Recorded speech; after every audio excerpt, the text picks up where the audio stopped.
अगला पॉइंट है भारत का भौगोलिक विवरण। अब हम पढ़ेंगे सबसे पहले हिमालय पर्वत के बारे में। देखिए हिमालय पर्वत आपको दिखाई दे रहा है, यहाँ से यहाँ तक इसकी लंबाई लगभग 2400 किलोमीटर है। उसके बाद नीचे अपन आते हैं उत्तरी मैदान की ओर। ये मैदान है, उपजाऊ मैदान। इसके बाद यहाँ पे थार का मरुस्थल है, साथ में इसके पश्चिम की ओर। उसके बाद नीचे आते हैं तो प्रायद्वीपीय पठार, और इसके बाद ये तटीय मैदान, और सबसे बाद में अपन पढ़ेंगे द्वीप समूह। ये लक्षद्वीप है, ये अंडमान निकोबार द्वीप समूह है। ठीक है, तो सबसे पहले अपन पढ़ते हैं हिमालय पर्वत। अपन पढ़ते हैं अब हिमालय पर्वत के बारे में। तो हिमालय पर्वत जो है वो भारत के उत्तर में स्थित है, नॉर्थ में। और लंबाई कितनी है इसकी? 2400 किलोमीटर, 2400 किलोमीटर। ठीक है, और चौड़ाई कश्मीर में 400 किलोमीटर है, लेकिन अरुणाचल प्रदेश में इसकी चौड़ाई थोड़ी कम हो जाती है। वहां पर इसकी चौड़ाई है केवल 150 किलोमीटर। ठीक है, अब हिमालय को हम 3 भागों में बांट सकते हैं। पहला महान हिमालय या हिमाद्री, दूसरा हिमाचल हिमालय या निम्न हिमालय, और तीसरा है शिवालिक या बाहरी हिमालय। अपर हिमालय, लेयर हिमालय एंड सब हिमालय। ठीक है, तो जो अपर हिमालय है, महान हिमालय है, हिमाद्री, उसके अंतर्गत क्या पढ़ेंगे अपन? इसमें सभी मुख्य शिखर, जो पर्वत की ऊंची ऊंची चोटियां हैं, वो सारी इसी में पाई जाती हैं हिमाद्री के अंतर्गत। इसमें औसत ऊंचाई 6000 मीटर की ऊंचाई वाली चोटियां पाई जाती हैं। यह हमेशा बर्फ से ढका रहता है, क्योंकि बहुत ऊंचाई पर है, इसलिए यह हमेशा बर्फ से ढका रहता है। और यहाँ पर जो पर्वत श्रृंखलाएं हैं, ऊंची ऊंची चोटियां हैं, उनमें फॉर एग्जाम्पल माउंट एवरेस्ट है, कंचनजंगा, केटू आदि। ठीक है, अब आता है हिमाचल हिमालय या निम्न हिमालय। यहाँ पर 4500 मीटर तक की औसत ऊंचाई वाली पर्वत श्रृंखलाएं हैं। पीर पंजाल श्रृंखला यहाँ पर मुख्य रूप से पाई जाती है, खास है यहाँ की। कश्मीर से लेकर ये हिमाचल तक फैली हुई है पीर पंजाल श्रृंखला। यहाँ पर कुछ घाटियां भी पाई जाती हैं, जैसे कश्मीर की घाटी, गंदरा घाटी, कुल्लू घाटी आदि। अब है शिवालिक या बाहरी हिमालय। इसमें 1000 मीटर तक की औसत ऊंचाई वाले शिखर पाए जाते हैं, पर्वत शिखर। यह हिमाचल से शिवालिक की घाटियों तक स्थित है। और हिमाचल से शिवालिक के बीच जो घाटियां हैं, इनमें जो घाटियां हैं उन्हें क्या कहा जाता है? दून, जैसे कि देहरादून। ठीक है, तो ये हुआ हिमालय के पार्ट्स। इसे 3 भागों में अपन ने बांट लिया। इस तरीके से ये हिमालय का एरिया पूरा होता है। अब आगे पढ़ते हैं अपन भारतीय मरुस्थल के बारे में। भारतीय मरुस्थल जो भारत के पश्चिम में स्थित है, राजस्थान में आता है, वो पश्चिमी राजस्थान में क्या है? वो रेगिस्तान। तो ये भारत के पश्चिम में स्थित है। अरावली के पश्चिम से लेकर सिंधु के मैदान तक फैला हुआ है। यहाँ की जलवायु बहुत गर्म पाई जाती है यहाँ पर, और वर्षा भी बहुत कम होती है। वर्षा कम होती है इसलिए पेड़ पौधे भी ना के बराबर होते हैं। जो होते हैं वो कैक्टस के रूप में कांटे वाले पेड़ पौधे ही होते हैं। यह ज्यादातर बालू के टीलों से ढका रहता है। और यहाँ पर एकमात्र नदी है लूनी नदी, और जैसलमेर में बहुत सारे टीले पाए जाते हैं। अब आगे पढ़ेंगे अपन उत्तर का मैदान। उत्तर के मैदान की खास मुख्य नदियां सिंधु, गंगा, ब्रह्मपुत्र। ये 3 नदियां हैं यहाँ पर उत्तर के मैदान में। सिंधु, गंगा, ब्रह्मपुत्र नदियों द्वारा लाई गई गाद, एलेवल सोल से बना है। ये जो मैदान है उत्तर का, वो इन नदियों द्वारा लाई गई मिट्टी से बना है, जो कि कृषि के लिए बहुत ज्यादा उपजाऊ है। 2400 किलोमीटर लंबा है क्षेत्र, और 240 से लेकर 320 तक चौड़ा है। ये जो उत्तर का मैदान है वो इतना लंबा और इतना चौड़ा है। सघन जनसंख्या वाला क्षेत्र है। सघन जनसंख्या यानी कि यहाँ पर बहुत ज्यादा घनी पॉपुलेशन पाई जाती है, क्योंकि यहाँ पर जीवन जीने के लिए जितनी भी आवश्यक वस्तुएं हैं, आवश्यकताएं की चीजें हैं, वो सब यहाँ पर उपलब्ध हैं। कल कारखाने हैं, पीने का पानी है, सड़क परिवहन आगमन के साधन हैं, वो सब यहाँ पर पाए जाते हैं। इसलिए यहाँ पर सघन जनसंख्या पाई जाती है।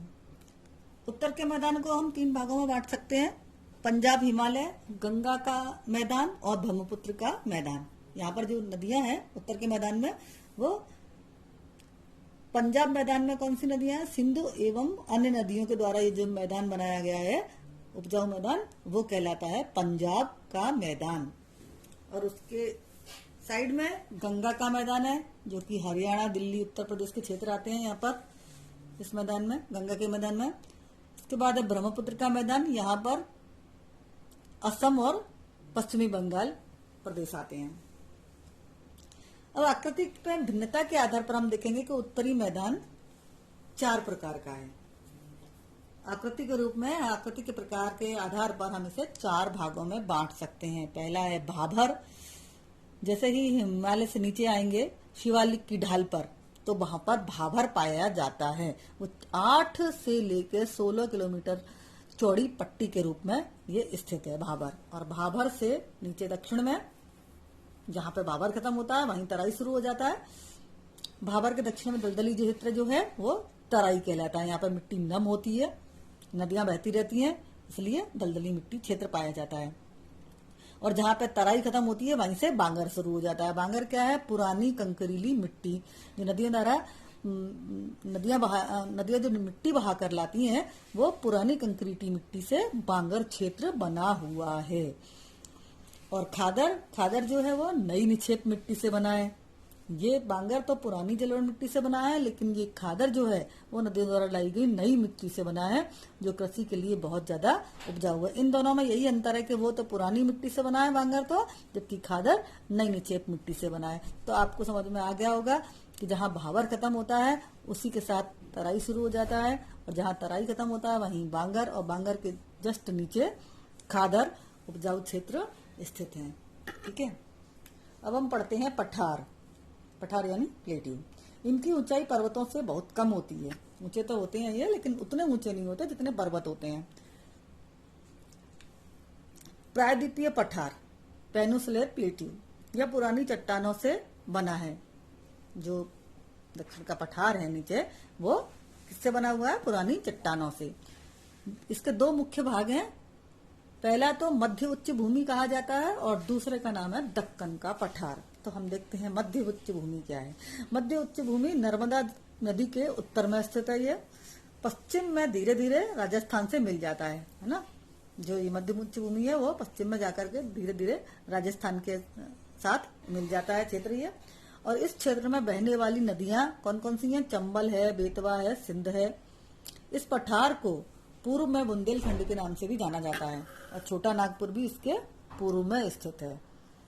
जो ये मध्य उच्च भूमि है उसमें ये पूर्व में स्थित है, बुंदेलखंड और छोटा नागपुर।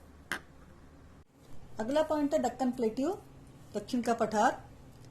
ये त्रिभुजाकार है, ट्रायंगल शेप में है। ये पश्चिम में ऊंचा और पूर्व में कम ढाल वाला है। वी शेप है ये, ट्रायंगल रूप में। तो ये पश्चिम में तो ऊंचा ऊंचा पर्वत है, यहाँ पर बहुत ऊंचे ऊंचे पर्वत हैं, लेकिन यहाँ पर जो है वो कम ढाल है, यहाँ ऊंचे पर्वत नहीं है। इसीलिए यहाँ पर जो बहने वाली नदियां हैं वो बंगाल की खाड़ी में जाके गिरती हैं। इधर ऊंचाई है और इधर नीचाई है, तो पानी कहाँ जाएगा? नीचाई की ओर जाएगा ना, ऊपर से नीचे ही बहेगा ना। तो यहाँ से इधर बंगाल की खाड़ी में गिरती हैं यहाँ की नदियां। यहाँ काली मिट्टी पाई जाती है। इस पठार के पूर्वी सिरे पर पूर्वी घाट, ये पूर्वी सिरा है, यहाँ पे पूर्वी घाट है, और ये पश्चिमी सिरा है, यहाँ पे पश्चिमी घाट है। पूर्वी घाट समतल नहीं है।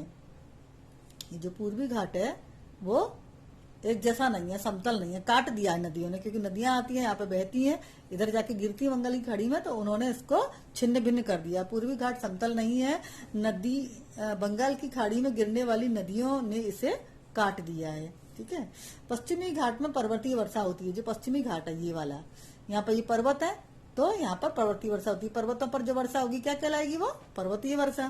ठीक है, पश्चिमी घाट का ऊंचा शिखर, सबसे ऊंचा शिखर है जो पश्चिमी घाट में, यहाँ पर जो सबसे ऊंचा शिखर है उसे कहते हैं अनाईमुडी। इसकी ऊंचाई है 2695 मीटर। और जब पूर्वी घाट है उसमें जो सबसे ऊंची शिखर है वो कहलाता है महेंद्रगिरी। इसकी ऊंचाई कितनी है? 1500 मीटर। ठीक है। अब आता है तटीय मैदान, कोस्टल प्लेन। इसका किनारों पर विस्तार है। ये जो अपना दक्षिण का पठार है वी शेप में, उसके किनारे किनारे यहाँ पर है ना, किसका विस्तार है? तटीय मैदानों का। तो पश्चिम में भी है और पूर्व में भी है, दोनों साइडों में है, इधर पश्चिम में भी और इधर पूर्व में भी। अब बंगाल की खाड़ी, इधर बंगाल की खाड़ी है और इधर क्या है? अरब सागर। तो बंगाल की खाड़ी में जो उत्तर के तरफ है, उत्तर मतलब ऊपर की तरफ है यहाँ पर, तो इसको तो कहते हैं सरकार तट, और जो नीचे दक्षिण में है उसे कहते हैं कोरोमंडल तट। ठीक है। इसी तरीके से यहाँ पश्चिम में भी जो ऊपर की साइड में है वो तो कहलाता है कोंकण तट, और नीचे वाला है जो वो मालाबार तट, अरब सागर में जो है। ये हो गया आपका तटीय मैदान। अब आखिरी पॉइंट है द्वीप समूह, आइसलैंड। आइसलैंड कहाँ पर है? लक्षद्वीप और अंडमान निकोबार में स्थित है ये। तो लक्षद्वीप तो उत्तर में ऊपर की ओर है और अंडमान जो है वो दक्षिण की ओर स्थित है। लक्षद्वीप को पहले लकाद्वीप, मिनीकॉम और एमीन द्वीप के नाम से जाना जाता था, लेकिन 1973 में इसका नाम बदल करके लक्षद्वीप रख दिया गया है। तो ये हुआ हमारा पूरा भारत का भौतिक प्रदेश का चैप्टर समाप्त हुआ। आ गया होगा आप लोगों को समझ में।